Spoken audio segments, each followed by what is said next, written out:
வீட்டு ஆணி. இதன் ஆசிரியர் எஸ். ராமகிருஷ்ணன் அவர்கள்.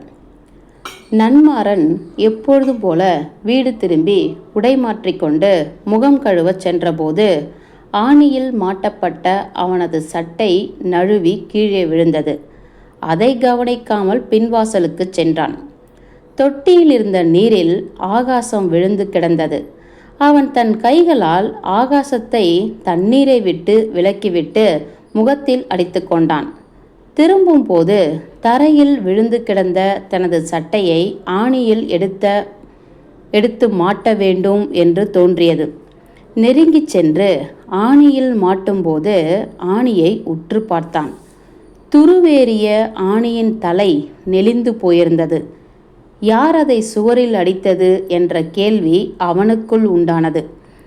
அவனுக்கு நினைவு தெரிந்த நாளிலிருந்து அந்த ஆணி அதே இடத்தில்தான் இருக்கிறது. அதில் பையோ சட்டையோ எதுவோ ஒன்று தொங்கிக் கொண்டுதான் இருக்கிறது. ஆனால் ஆணியை அதுவரை ஒரு முறை கூட உற்று கவனித்ததே இல்லை.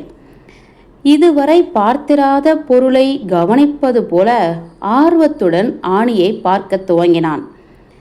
எதற்காக ஆணிகள் இப்படி ஒரே சுவரில் பல வருடமாக எவ்விதமான முணுமுணுப்பும் இன்றி தன்னை ஒப்பு கொடுத்து கொண்டிருக்கின்றன?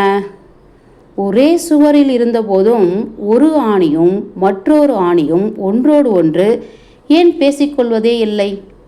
சுவரிலிருந்து விடுபடுவதற்கு ஆணிகள் ஏதாவது முயற்சி எடுக்குமா இல்லையா என்று ஏதேதோ தோணியது.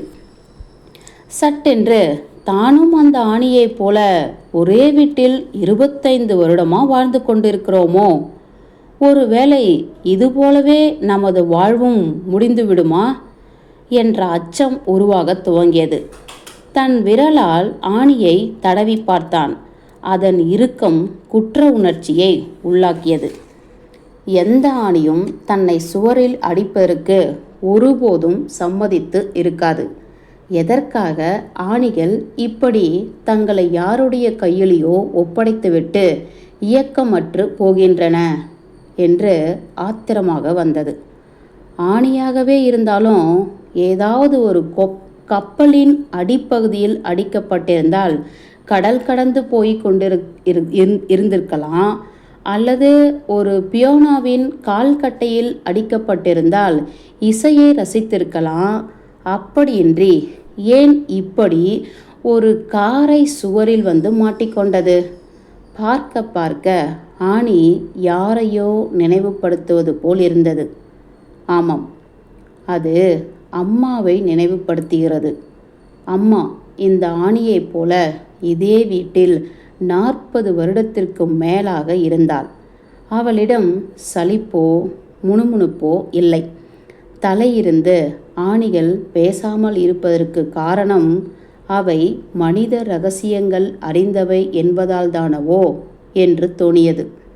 திடீரென ஆணி அவனுக்கு மனச்சோர்வையும் துக்கத்தையும் வலியையும் உருவாக்குவதாக இருந்தது.